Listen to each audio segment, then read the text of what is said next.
안녕하세요, 피카의 선호입니다. 오늘은 중고차 성능보증보험 그리고 중고차 관련된 전체적인 이야기를 좀 하려고 합니다. 저희 유튜브 올라가고 나서 제일 많이 찾는 영상들이 보니까 성능보증보험 영상이고, 그거 보고 이렇게 방문하신 분들이 많으세요. 근데 최근에 댓글 다루셨던 분 중에 한 분이 하이브리드 차량인데 배터리 문제가 있다, 그거를 현대에서도 문제가 있다라고 했다. 670에 산 차량이 고전압 배터리죠, 문제가 있어서 교체 말고는 방법이 없어서 교체 비용으로 360만 원이 나왔습니다. 이거 성능보증보험으로 되나요? 될까요?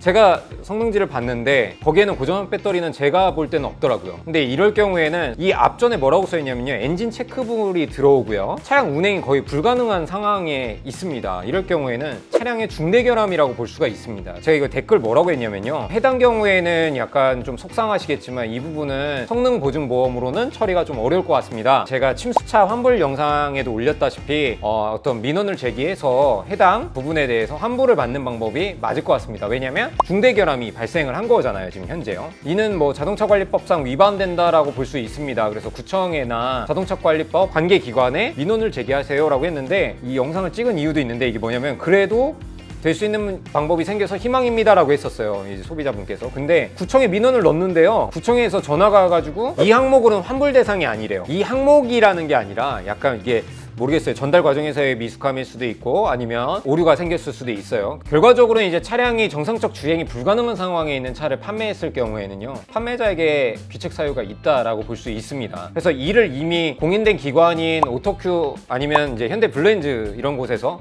이거는 고전압 배터리가 문제가 있다라는 이제 진단까지도 받은 상황이잖아요. 그럴 경우에는 공식력 있는 문서를 가지고 관련 민원을 정확하게 좀 더 다시 제기해 볼 필요가 있다라고 말씀드릴 수 있고요. 이후에 제가 답변을 못 드렸는데 영상으로 좀 답변을 대신하자면, 그런 경우가 있어요. 차를 또 아반떼 MD를 사오셨는데 뭐 유튜버 분한테 사오셨더라고요. 근데 차를 이제 점검을 하다 보니까 침수에 약간 흔적이 이렇게 있다고 해야 될까요? 그래서 이제 소비자분들한테 얘기를 하면은 1차원적으로는 이제 소비자분들이 일단 감정적으로 동요를 해요. 어떻게 할 줄 모르겠는 거죠. 그래가지고 막 바로 전화하려고 하시는데, 그렇게 하시면 안 되고, 원래 우리가 이 차를 통해서 뭐 환불을 원하는지 아니면 수리를 원하는지를 약간 목표를 잡고 상대한테 어떤 질문을 통해서 그 상대와 원만하게 해결할 수 있는 길을 찾는 게 사실은 가장 좋다라고 말씀드릴 수 있어요. 물론 가장 좋은 건 저희 같은 전문가들하고 같이 동행을 해서 차량의 이생 여부를 확인한 후에 구매하는 게 가장 좋죠. 근데 그렇지 않아서 이미 산 차에 대해서는 뭐 무조건적으로 막 하면서 막 욕하면서 이게 환불해달라고 한다고 이게 문제가 해결되는 게 아닙니다. 환불 과정이 또 쉽지는 않아요. 마찬가지로 의료과실 같은 경우도 그렇잖아요. 의료과실이나 아니면 정비과실도 그렇고, 모든 과실이 저희가 전 영상에서도 얘기했지만, 변호사님이 얘기하지만 그 입증의 책임은 소비자가 지어야 하는 부분이 있기 때문에 그 입증을 한다는 건 상당히 굉장히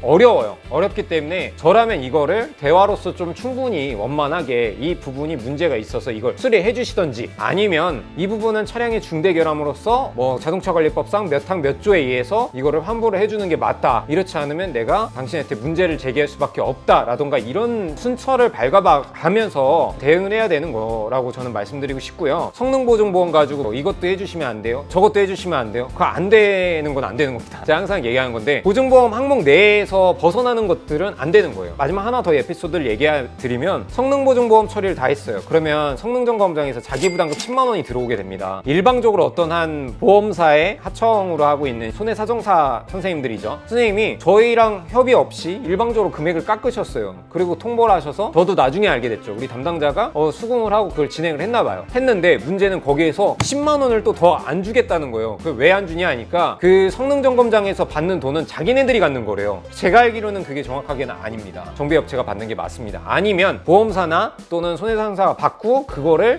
정비업체에 준 게 맞죠. 그래서 정비비를 10만 원 더 업하라고 했지 않습니까? 라고 하는데 그건 잘못된 거죠. 계속 요즘에 이슈가, 차 사오시는 분들 10대 중에 한 3, 4대가 지금 다 침수 의심 차량들이 많아요. 더욱더 침수 의심이 되면 좀 더 주의를 기울여서 차를 구매를 하셔야 되고요. 제가 다른 영상에서도 몇 개 얘기를 했는데, 휠하우스 커버에 너무 높은 수준까지 뭔가 흙탕물이 많이 묻어있다. 근데 엔진 언더커버가 있잖아요. 엔진 보호하려고 언더커버 위로 엔진 미션 상부 한 3분의 1 2까지도 흙이 잔뜩 묻어있던 흔적이 있다. 그러면 이건 조금 차를 좀 걸러서 구매를 하시면 좋겠다라는 말씀을 드리고 싶습니다. 지금 시기가 중고차 차를 구매할 때 위험한 시기입니다, 여러분. 침수가 된 지 얼마 안 됐고 세척을 하고 그런 시기니까 여러분들 소비자분들은 좀 더 신중하게 내 이 차 겉모습만 보고 딱 판단해서 이 차 사야지 이게 아니라 전문가 동행하는 서비스들도 있고요. 그렇지 않다고 한다면 좀 더 차량 꼼꼼하게 랜턴 같은 것도 준비해 가서 보시고 뭐 성능 보정 처리할 게 있으시면 전문 기관에 방문하셔서 진단을 받으시고 이렇게 처리하시면 되고요. 마지막으로 아까 질문드렸던 것 썸머리하면 정말 차량에 중대 결함이 있다 하면은 환불을 받을 수 있고요. 그럼에도 불구하고 관계기관이 너무 미미하게 행동을 한다라고 하면 상위기관에 민원을 넣어서 해당 문제를 해결할 수는 있습니다. 단 이 입증의 책임에 대한 것은 소비자가 지어야 된다. 전문 기관이나 전문 정비사, 공인된 정비 업체들을 통해서 확인증이나 이런 걸 받아서 민원을 제기하시면 도움이 될 수 있다 라고 말씀드릴 수 있습니다. 지금까지 도움이 되셨다면 구독과 좋아요 부탁드리고요. 오랜만에 영상 찾아뵀는데 다음에 또 생생한 정비소 현장 또 보여드릴 수 있도록 하겠습니다. 네, 감사합니다. 안녕.